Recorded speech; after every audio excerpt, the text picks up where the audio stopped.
The Connecticut Office of Early Childhood is the state agency responsible for licensing family child care homes. This presentation will help you understand what is required to maintain compliance with the licensing regulations. Section 1 addresses understanding your capacity. Section 2 addresses additional license requirements, qualifications of the provider, members of the household, and qualifications of staff. Section 3 addresses maintaining the physical environment of your child care home. Section 4 addresses responsibilities of provider specific to record keeping. And Section 5 addresses additional responsibilities of the provider, sick child care, night care, and office access and inspections. Section 1 will review what capacity is and what it takes to maintain compliance with your designated capacity. What does your licensed capacity mean? Your licensed capacity is the total number of children under the age of 12 who are enrolled in your family child care home at the same time, including both the children who receive your care and supervision and the children who live in your home. Children aged 12 and older who are specifically enrolled in the family child care home to receive child care services do count in the licensed capacity. Your licensed capacity will be signified by two numbers on your license, the regular capacity and the school age capacity. Your licensed capacity is determined during your initial inspection, taking into account your indoor and outdoor space and other accommodations available for child care at your home. It shall not exceed a maximum of 6 children at one time and 3 before and after school children. Within your capacity, you can only care for 2 children under the age of 18 months at one time, including your own children, except you may care for up to 6 children under the age of 18 months when an agency-approved substitute or assistant is present. The school age capacity includes all children who attend school full-time and receive less than 3 hours of care before or after school. If a child attends more than 3 hours, they shall be counted in your regular capacity. An exception to this would be during the school year. School-age children may attend for a full day when schools are closed for weather, holidays, and half-days. At this time, providers may have their regular capacity and their school-age capacity in attendance for a full day. Please note that children who attend half-day kindergarten will count as a full-time slot in your family child care home capacity. Summer vacation begins and ends in accordance with the child's school calendar.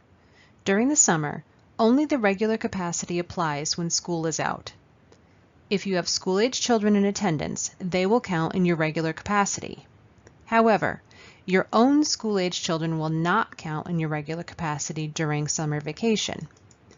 A provider may count his or her own child who will be attending the first grade in the fall as a school-age child, and this child is not counted in the regular capacity during the summer vacation months. However, if you have school-age children who are not your own, in addition to your regular capacity, an assistant or substitute staff member approved by the commissioner must be present and assisting you. For example, if you have 2 children of your own, ages 7 and 9, you may still care for up to 6 additional children during the summer. But if you have 2 children of your own, ages 2 and 4, you may care for 4 additional children as part of your regular capacity, plus up to 3 additional school-age children as long as an approved staff member is present during those times. We understand that capacity can be a complex regulation. We hope that this section helped to offer clarity.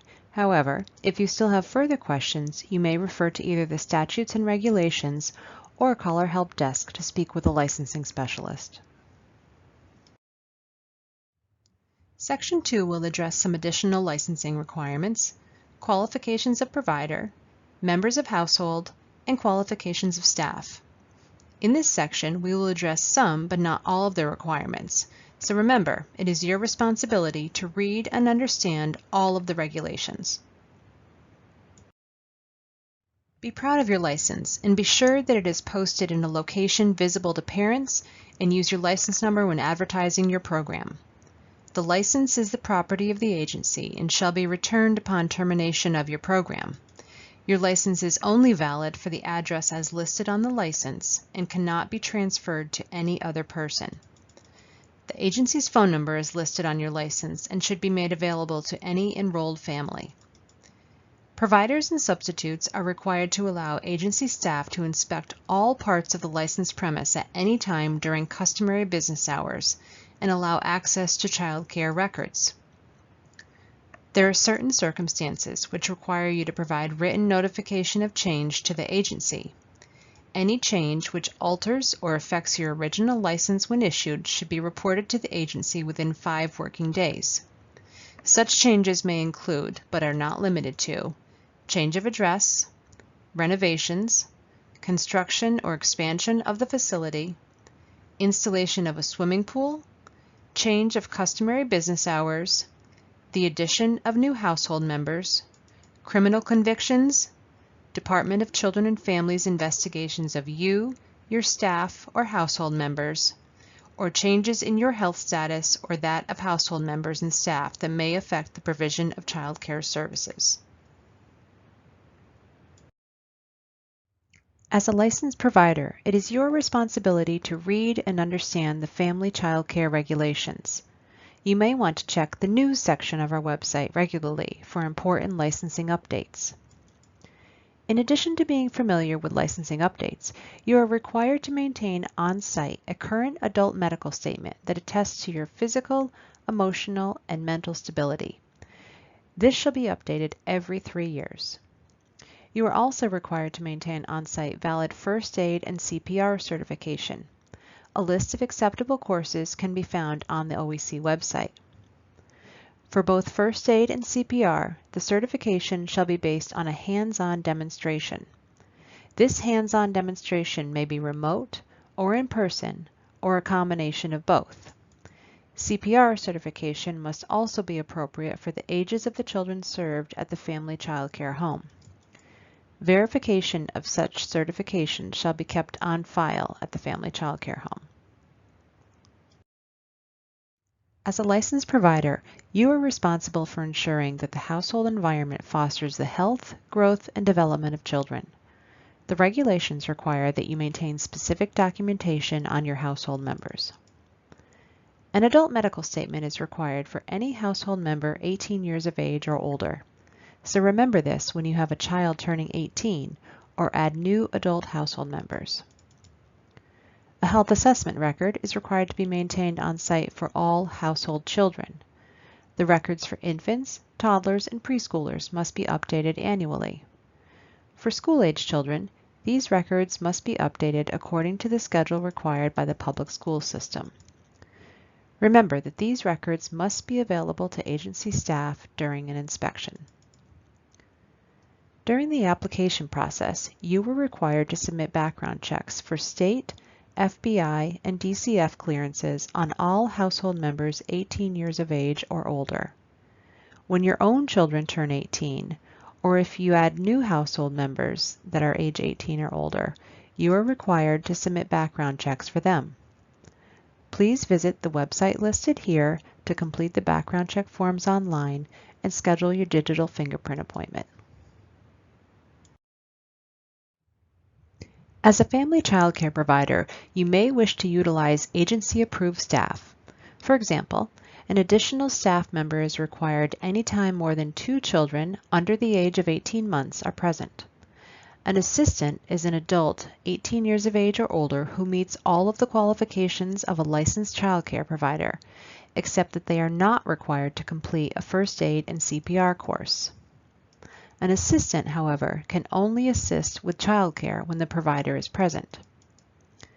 An agency-approved substitute is an adult 20 years of age or older who meets all of the qualifications of a licensed childcare provider who may assume the provider's responsibilities in their absence. Remember that you are the primary caregiver and your substitute may not be used for more than 1 hour per day on a regularly recurring basis in your absence, which would effectively transfer your license to them. All assistants and substitutes must submit an application, which includes background checks and a non-refundable $15 fee. All staff must be approved by the agency prior to working at the family child care home, and all staff members must have read and understood the regulations and be familiar with the operating procedures of the family child care home. Applicants may obtain the staff application online and can visit the website found here to complete background check forms and schedule a digital fingerprint appointment. If you have background check questions, please call our legal office at 860-500-4466. Once approved, staff are required to renew every 2 years.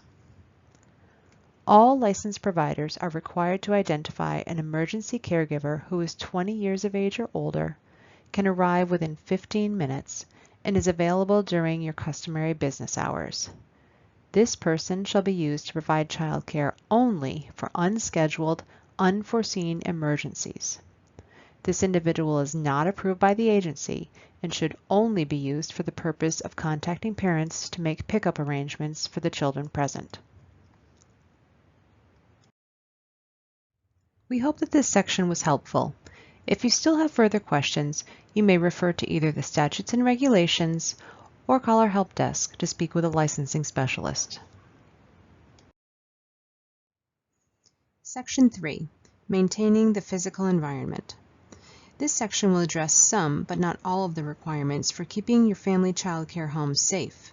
Therefore, remember, it's your responsibility to read and understand all of the regulations. As a family child care provider, it is critically important that you carefully look at every room used by children on a daily basis to ensure their safety. It is highly recommended that you view each space from a young child's eye level to identify any potential hazards. These photos represent just a few examples of ways in which children may experience hazards in the home.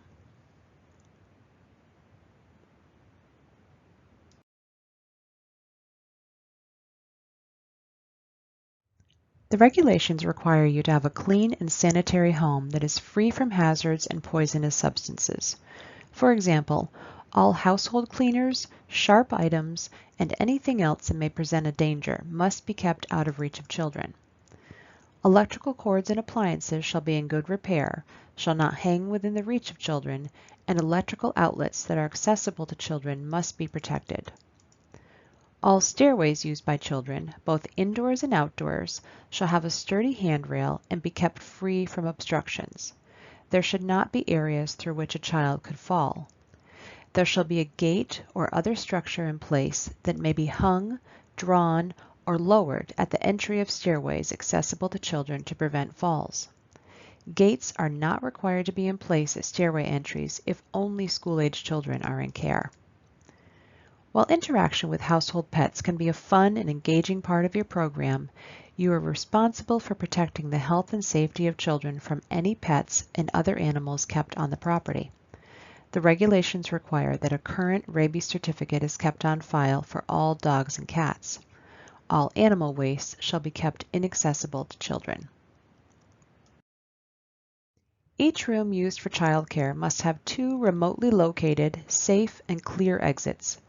If children are being cared for in an area below ground level, you must remain with the children at all times. It is important to be prepared for emergencies. You must have a written evacuation plan and practice quarterly emergency evacuation drills, which includes the demonstration of the provider, staff, and children exiting the residence of the family child care home. A written log of the practice drills shall be maintained at your family child care home for 1 year.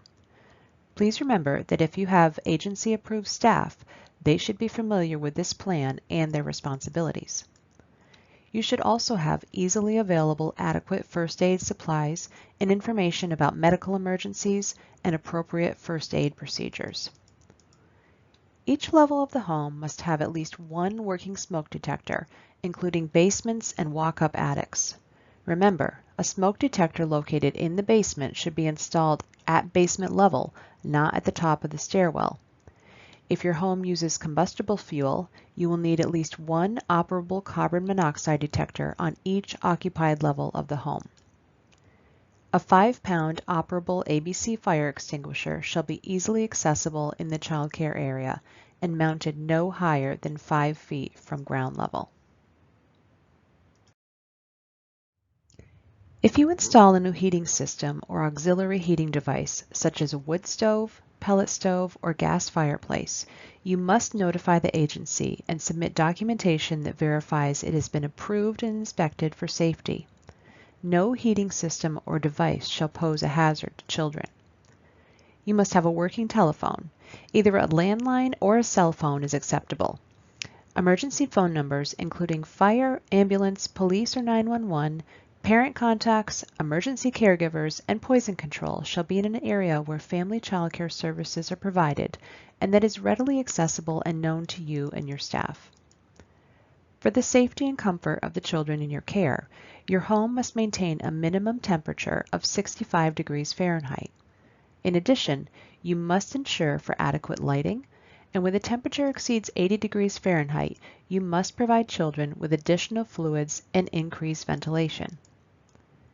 Did you know that water over 120 degrees will burn a child's skin in less than 30 seconds? It is extremely important that you periodically check your water temperature to ensure that it does not exceed 120 degrees in order to prevent injuries or accidents. The water temperature at the tap shall be between 60 degrees Fahrenheit to 120 degrees Fahrenheit, and you must ensure that a mechanism for individual hand drying, such as paper towels or individual hand towels, are accessible.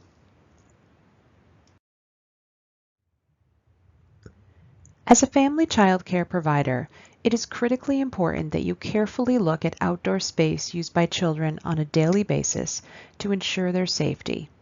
It is highly recommended that you carefully and consistently check your yard and playground area to identify any potential hazards. Please take a moment to glance at these images for some commonly seen outdoor hazards.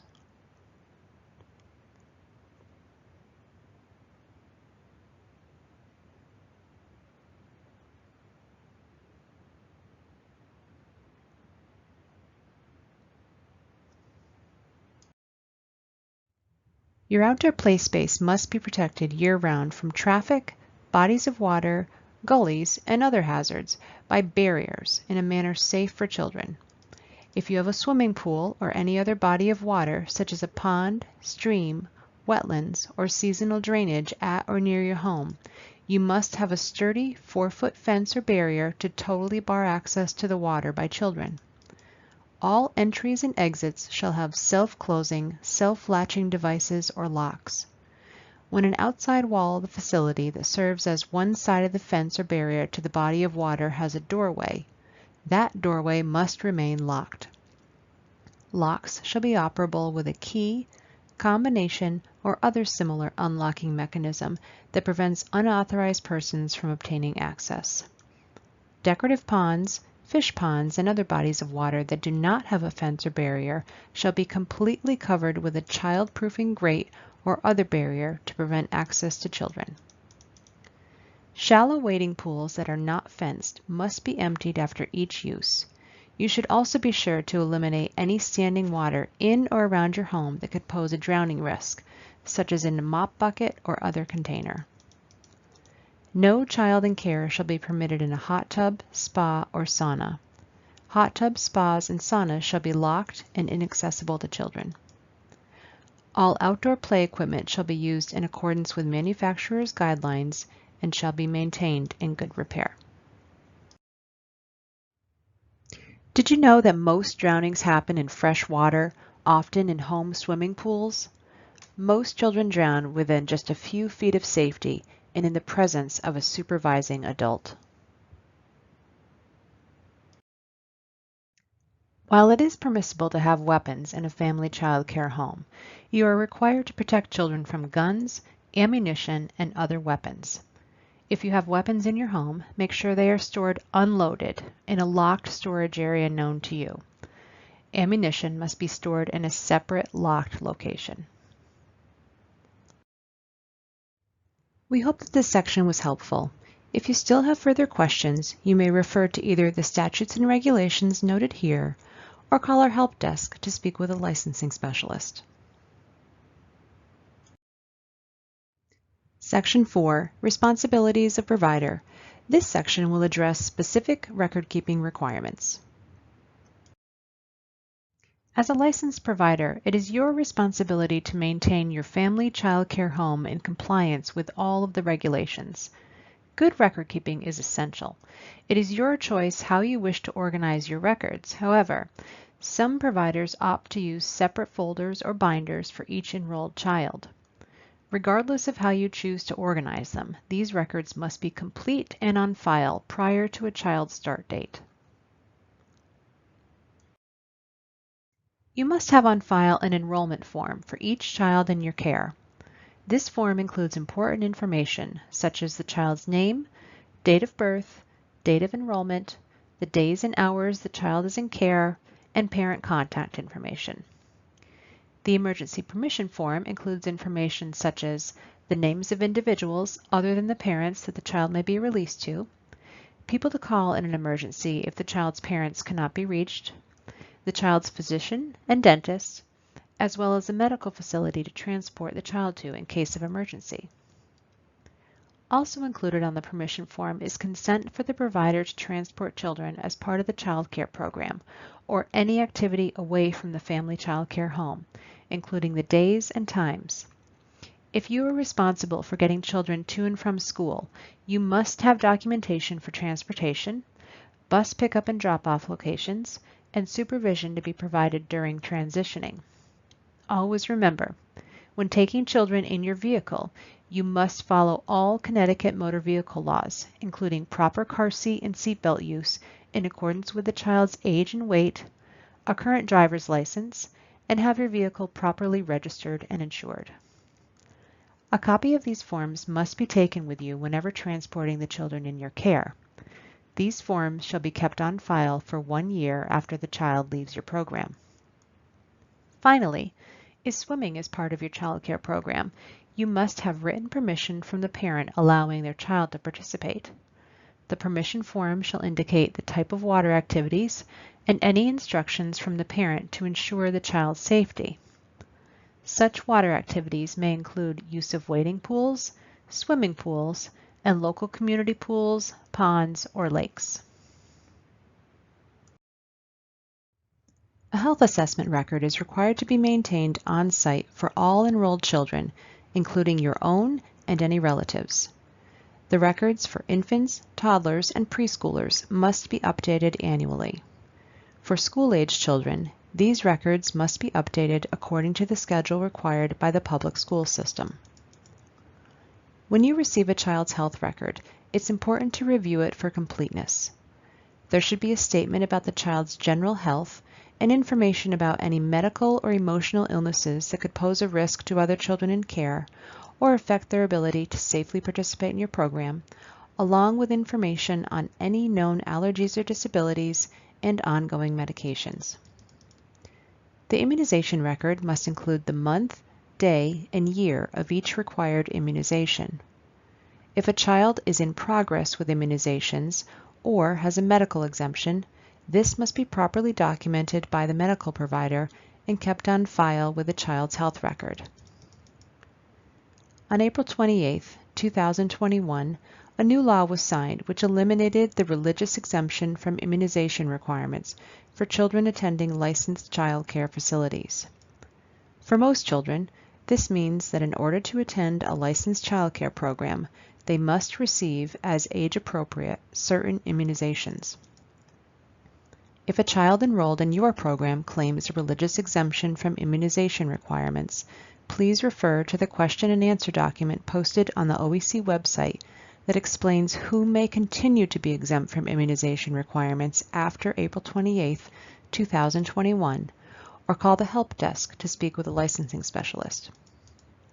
Finally, please remember, when a child is withdrawn from your child care program, the health record must be returned to the parent. You are required to keep on file an incident log for each child enrolled. On this log, you must document accidents, incidents leading to a report made to the Department of Children and Families, injuries, illnesses, or unusual behaviors that occur, and observations of the child made by you during business hours. The incident log must include a description of the accident, incident, injury, illness, or unusual behavior, the date, time of occurrence, and location, and any action taken by you, including whether the child was transported to a hospital emergency room, doctor's office, or other medical facility. The incident log shall be available upon request to the Office of Early Childhood and shared with the parents no later than the next business day. These logs shall be individualized for each child and are separate from other forms of daily communication with parents. It's important to maintain confidentiality of every child's record. This information could be sensitive and shall not be shared by you or your staff except in emergencies or requested by the Office of Early Childhood, the police, or DCF. We hope that this section was helpful. If you still have further questions, you may refer to either the statutes and regulations or call our help desk to speak with a licensing specialist.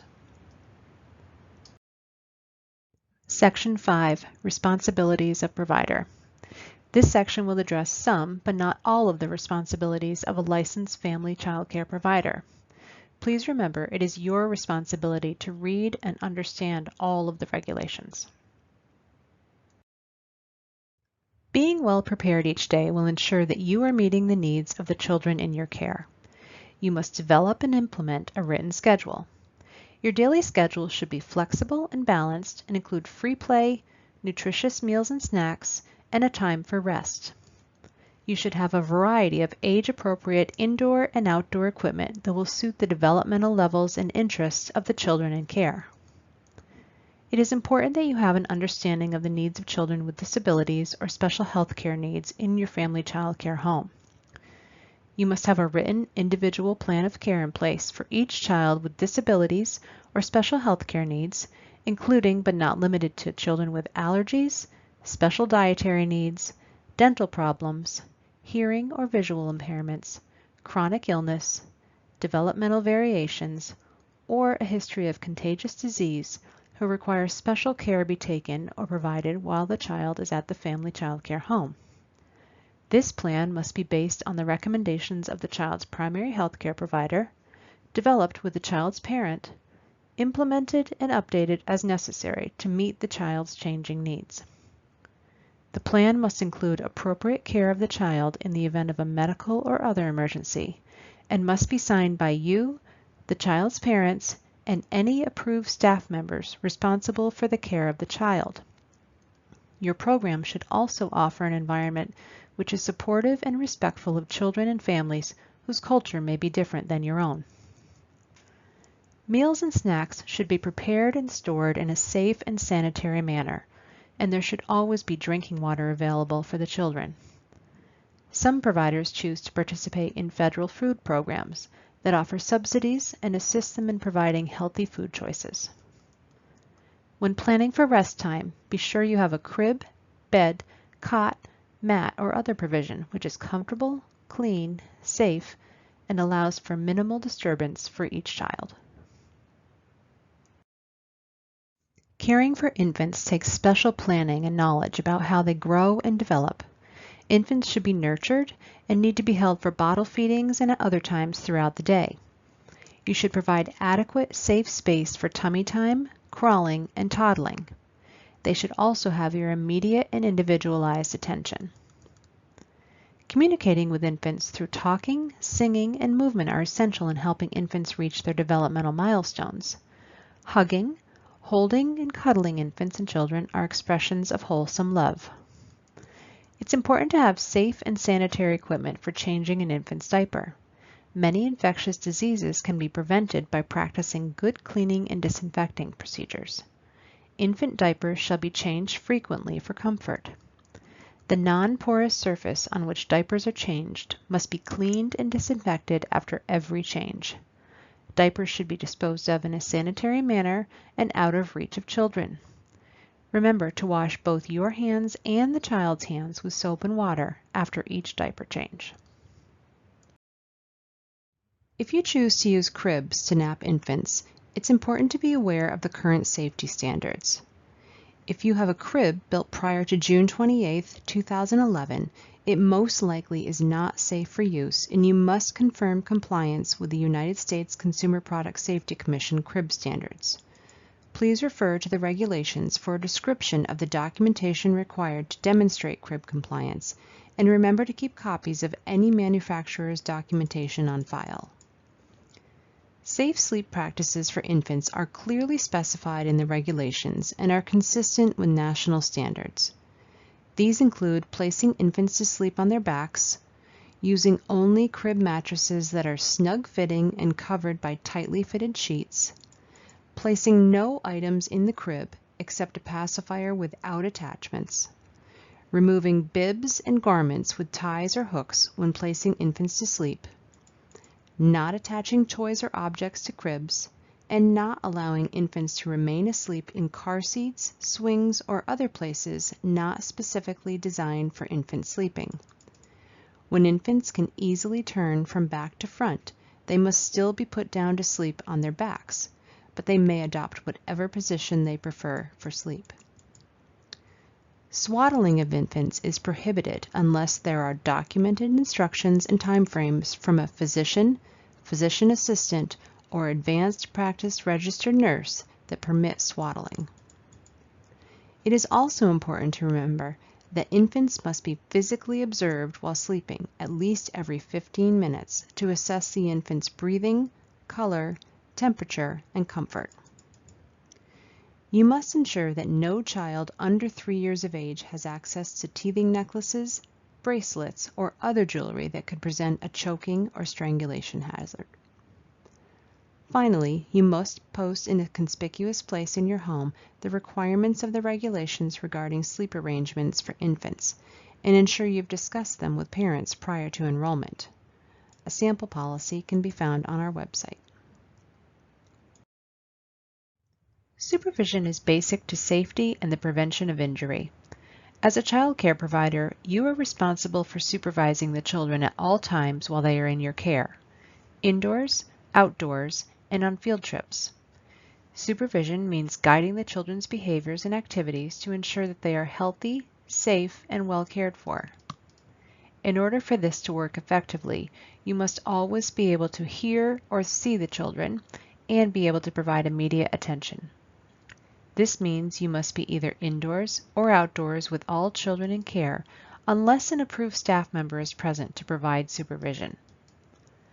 There may also be times when you choose to use a baby monitor, but remember, a device such as this cannot be a substitute for your direct supervision. If your approved space includes a basement below ground level, you are required to be with the children at all times, even during naps. When supervising young children, there will undoubtedly be instances where you must address challenging behaviors. In doing so, you should use positive guidance, redirection, and set clear limits. This will help to encourage children to develop self-control, self-discipline, and positive self-esteem. Any behavior management methods used must be discussed with parents prior to enrollment. Communicating with families is key to success. For instance, some families may wish to see your program in operation prior to enrolling their children. This is a good time to introduce them to household members, any staff you may have, and to discuss your program and policies. Following enrollment, parents should always have access to their child while in your care. You must communicate with families about things such as accidents, injuries, illnesses, and any other general daily information, as well as dates and times staff will be providing childcare services. Remember, if you have an approved substitute, you cannot use that person for more than 1 hour per day on a regularly recurring basis, which effectively franchises or transfers the family childcare services to the substitute. As a licensed provider, you must allow parents to see a copy of your latest inspection report upon request. You must also provide parents with access to the document regarding developmental milestones created by the Office of Early Childhood. Finally, it is important for families to have the agency's phone number so they may contact us with any questions or concerns. As a licensed provider, you are directly responsible for protecting the children who are in your care. Child care providers must never engage in or allow abusive, neglectful, physical, corporal, humiliating, or frightening treatment or punishment of children.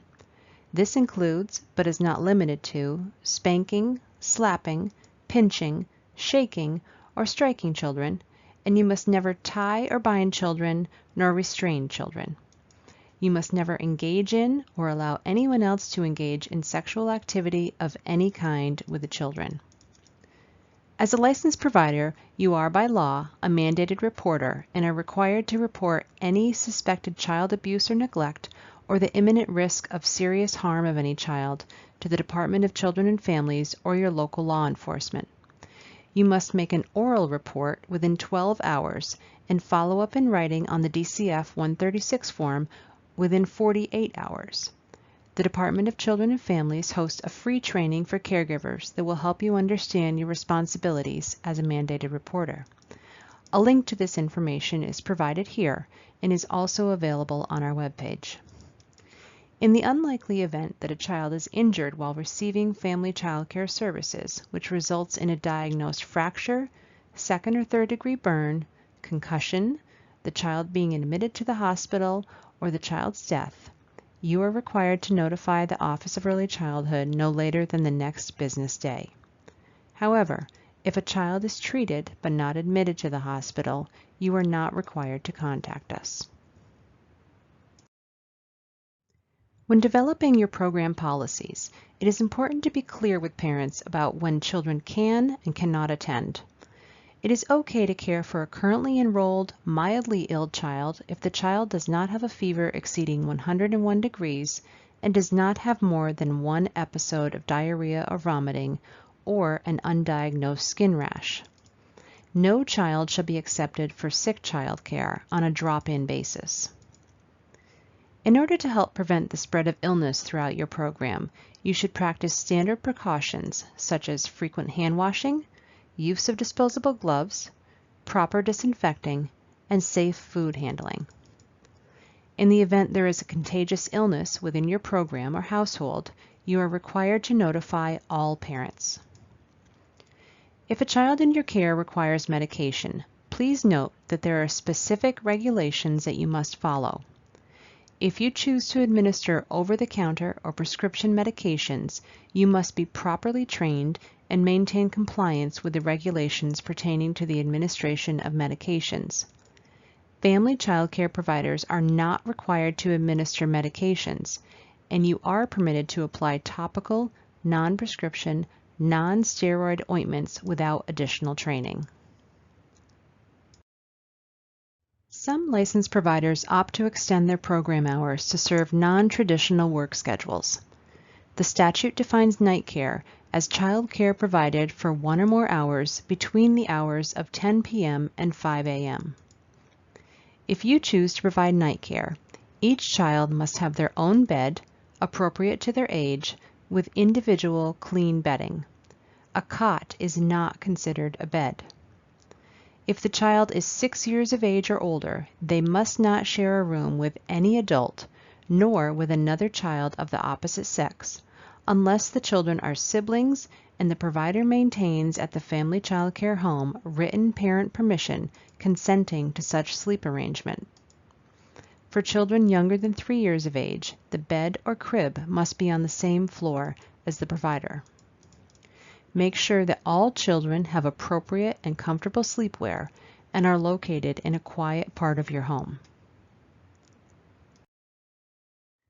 Licensed providers, along with assistants, substitutes, or emergency caregivers, are required to grant immediate access to Office of Early Childhood staff during customary business hours whenever the office seeks to conduct an inspection. Failing to provide immediate access is deemed substantial noncompliance and could result in discipline against your license, such as an immediate suspension, which would require that you immediately stop providing care. Your license could also be revoked permanently. Please remember that all areas of your home are considered licensed space. If you do not consent to the inspection of parts of your home, such as a bedroom where someone is sleeping, a closet that is kept locked, or a garage. This may also be considered grounds for license suspension or revocation. You must ensure that you and all staff know where keys are stored to unlock these areas during an inspection. Some providers do not have children enrolled, yet wish to retain their license. Please be aware that in order to maintain a family child care home license, you must be in compliance with the regulations at all times and allow for inspections when staff from the Office of Early Childhood visit your home. We hope that this section was helpful. If you still have further questions, you may refer to either the statutes and regulations or call our help desk to speak with a licensing specialist.